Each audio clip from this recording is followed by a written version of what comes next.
Estando la tarde inusualmente gris y pesada sobre la ciudad, una extraña quietud comenzó a apoderarse de cada rincón del primer patio. El chavo permanecía metido dentro de su barril de madera, observando el cielo con una mezcla de aburrimiento y una sutil punzada de inquietud que no lograba comprender del todo.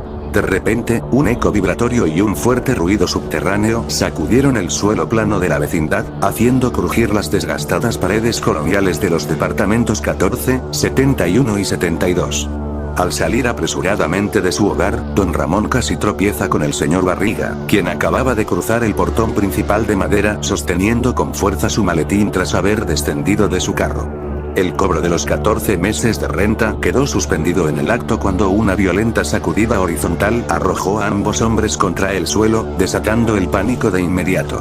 La tierra comenzó a agitarse con una fuerza descomunal que agrietó el pavimento plano del patio central, provocando que las lavanderías comunitarias colapsaran en un instante.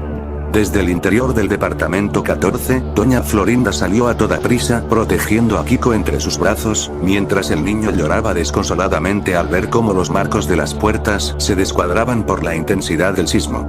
Al mismo tiempo, doña Clotilde cruzó el umbral del departamento 71 cargando a su perro Satanás, cuyos ladridos desesperados se ahogaban entre el estrépito de las tejas cayendo desde los techos. Buscando instintivamente un refugio seguro, la chilindrina corrió hacia los brazos de su padre, quien trataba de mantenerse en pie en medio de un vaivén destructivo que parecía no tener fin. Habiendo pasado apenas unos minutos desde el inicio del terremoto, el panorama dentro de la vecindad se tornó completamente catastrófico. Las escaleras de piedra que conducían de forma exclusiva al departamento 23 se partieron por la mitad con un crujido espantoso, bloqueando por completo la única vía de escape para Jaimito el cartero. Mirando hacia arriba con horror, don Ramón observó al anciano asomado al pasillo superior, atrapado y sosteniendo con debilidad su bolso de trabajo. Queriendo una explicación o una ruta de salida rápida, el señor Barriga corrió hacia el portón principal, pero un violento derrumbe de la fachada exterior bloqueó la entrada con toneladas de escombro y vigas de madera pesadas. Quedando completamente atrapados dentro del recinto, la desesperación se apoderó de ellos al notar que el movimiento telúrico continuaba socavando los cimientos de la estructura. Viendo lo que había en el suelo, el chavo intentó correr hacia el centro del patio, pero el pánico extremo anuló sus sentidos por completo. El suelo se abrió en una profunda grieta justo debajo de su barril, tragándose el viejo refugio de madera y desatando el terror definitivo en el niño. Preso de un pánico absoluto, al huérfano le dio la garrotera, quedando con el cuerpo totalmente rígido, inmóvil y con la mirada perdida en el vacío. Al percatarse de la condición del chavo, don Ramón arriesgó su propia integridad física y se arrastró por el suelo agrietado, logrando jalar al niño de los brazos justo antes de que otra parte del pavimento se hundiera hacia el vacío. A pesar de los gritos de la chilindrina, sus esfuerzos por hacer reaccionar al chavo fueron en vano, ya que no disponían de una sola gota de agua fría para sacarlo de ese estado de parálisis. Estando la situación al límite, un nuevo y más violento sacudón sacudió el fondo de la vecindad, desestabilizando las estructuras más antiguas y descuidadas. Desde el oscuro pasillo que conectaba con los patios traseros, un denso polvo negro comenzó a asfixiar a los sobrevivientes, anunciando el colapso del segundo y tercer patio. Sin pensarlo dos veces, doña Florinda arrastró a Kiko hacia la esquina más firme del departamento 14, esperando que los muros de carga soportaran el embate. Sin embargo, el techo de la vivienda comenzó a ceder con rapidez, debido al peso de los escombros superiores.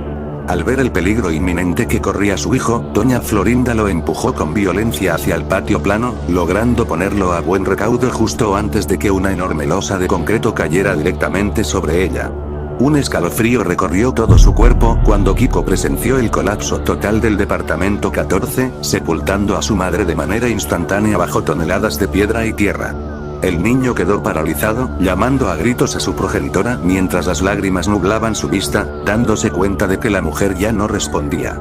Mientras tanto, el señor Barriga y don Ramón unieron sus fuerzas para intentar mover parte de los escombros del portón principal, pero la pesadez de los bloques hacía que cada intento fuera inútil.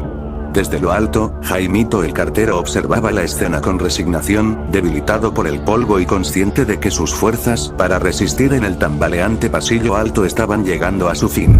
Con un último suspiro, el anciano abrazó su bolso, prefiriendo evitar la fatiga de luchar contra lo inevitable segundos antes de que el piso superior colapsara por completo hacia el patio. Ya siendo evidente que la vecindad se caía a pedazos, doña Clotilde corrió desesperadamente hacia don Ramón, buscando protección en medio del caos generalizado. La bruja del 71, con el rostro cubierto de hollín y el llanto ahogando sus palabras, se aferró al brazo del hombre, pero un nuevo desprendimiento de la techumbre central interrumpió cualquier intento de huida. Una gigantesca viga de madera se desprendió con una velocidad pasmosa, impactando de lleno a la anciana y arrastrándola hacia el suelo con una contundencia brutal. Don Ramón intentó jalarla de vuelta, pero el peso del madero y los escombros adyacentes terminaron con la vida de doña Clotilde de forma inmediata, dejando su cuerpo inerte en medio del polvo. Al ver la acumulación de tragedias en cuestión de minutos, la Chilindrina corrió hacia el chavo, quien seguía completamente tieso debido a la garrotera en una esquina del primer patio. La niña lloraba desconsoladamente al ver a sus vecinos morir uno a uno, mientras el señor Barriga, con los lentes rotos y el maletín abandonado en el suelo, caminaba errante por el lugar porque ya no razonaba ante la magnitud del desastre. Un crujido final proveniente del subsuelo advirtió que la totalidad del terreno horizontal estaba por ceder hacia las profundidades caóticas de la tierra. Don Ramón, con la desesperación reflejada en sus ojos, tomó a su hija y al chavo rígido, buscando desesperadamente un último rincón que pareciera mantenerse firme, ignorando si lograrían sobrevivir a la inminente caída del resto de la edificación. Estando el piso del primer patio a punto de desplomarse por completo, un último y violento crujido subterráneo sacudió los restos de la destruida vecindad. Don Ramón, cargando con una fuerza descomunal al chavo todavía rígido bajo su brazo izquierdo y sosteniendo firmemente a la Chilindrina con la mano derecha, divisó un pequeño espacio seguro cerca de las ruinas del departamento 72. Al llegar pudo ver que el marco principal de su antigua vivienda, reforzado con vigas de madera gruesa, se mantenía milagrosamente en pie a pesar del derrumbe absoluto de las paredes contiguas. Sin pensarlo dos veces, arrastró a los niños hacia ese estrecho refugio de concreto, esquivando los pedazos de ladrillo que caían como proyectiles desde los techos de la planta alta. A pocos metros de ellos, el señor Barriga caminaba desorientado entre la densa nube de polvo, con la mirada perdida y llamando a su hijo ñoño, olvidando por completo que el niño no se encontraba en la vecindad ese día. Un escalofrío recorrió todo su cuerpo cuando un nuevo asentamiento del terreno hizo que el suelo plano terminara de abrirse en una gigantesca fauce que se tragó los escombros de las lavanderías y el barril destruido. Viendo lo que había en el suelo, Kiko intentó correr hacia donde estaba don Ramón, pero el llanto y el pánico cegaron sus movimientos por completo, haciéndolo tropezar de forma aparatosa con los restos del departamento 14. Sus esfuerzos parecieron dar frutos cuando logró ponerse de pie, pero una réplica tardía sacudió los cimientos con total frialdad, desprendiendo un pesado bloque de la cornisa superior. Un fuerte ruido ensordecedor marcó el trágico destino del niño, cuando la pesada estructura cayó directamente sobre él, terminando con la vida de Kiko sin remordimiento alguno y acallando sus lamentos en un instante. Al presenciar la escena desde su refugio, la Chilindrina comenzó a llorar desconsoladamente, tapándose los ojos para no ver los cuerpos inertes de sus amigos atrapados bajo los escombros de la vecindad. Don Ramón la abrazó con fuerza contra su pecho, apretando también al chavo, cuyos ojos seguían abiertos y fijos en la nada debido a la implacable garrotera que todavía lo mantenía paralizado. La desesperación se apoderó de don Ramón al darse cuenta de que, fuera de su pequeño escondite, el señor Barriga corría un peligro inminente al deambular cerca del enorme pozo del centro del patio. Queriendo una explicación de por qué el dueño del lugar no reaccionaba, don Ramón le gritó con todas sus fuerzas que se agachara y buscara refugio, pero el hombre ya no razonaba debido al impacto emocional de la catástrofe. En ese preciso momento, el suelo debajo del señor Barriga cedió por completo bajo su propio peso, hundiéndose hacia las profundidades del caótico subsuelo junto con su maletín que aún sostenía con debilidad. Sus esfuerzos por sostenerse de alguna saliente habían sido en vano, y su figura desapareció de la vista en cuestión de segundos, dejando un silencio sepulcral que solo era interrumpido por el eco de los ruidos lejanos de las sirenas de la ciudad. El sismo comenzó a perder fuerza gradualmente, dejando tras de sí un panorama desolador donde la emblemática vecindad horizontal ya no existía más. Ya siendo de mañana, los primeros rayos del sol se filtraron penosamente a través de la enorme cortina de polvo y humo que cubría los tres patios destruidos. Las brigadas de rescate de la ciudad lograron abrirse paso por el bloqueado portón principal de madera, removiendo las vigas pesadas con herramientas especializadas para buscar sobrevivientes. Al remover los escombros del departamento 72, los paramédicos encontraron a Don Ramón y a la Chilindrina abrazados, exhaustos y con los rostros completamente cubiertos de ceniza y hollín, pero vivos.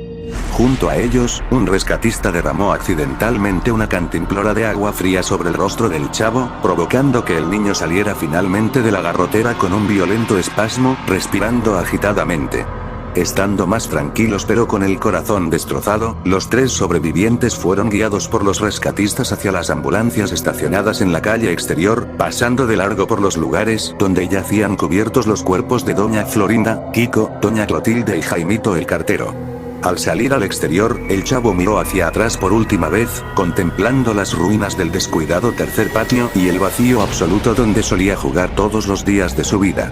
Don Ramón tomó de la mano al pequeño huérfano y a su hija, prometiendo en silencio que jamás los dejaría desamparados, a pesar de haber perdido la vivienda y todos sus recuerdos en el desastre. Caminaron juntos hacia el horizonte de la devastada ciudad, abrazando el dolor de la pérdida, pero agradeciendo la oportunidad de comenzar una nueva vida lejos de la tragedia, queriendo que todo acabe de una vez por todas.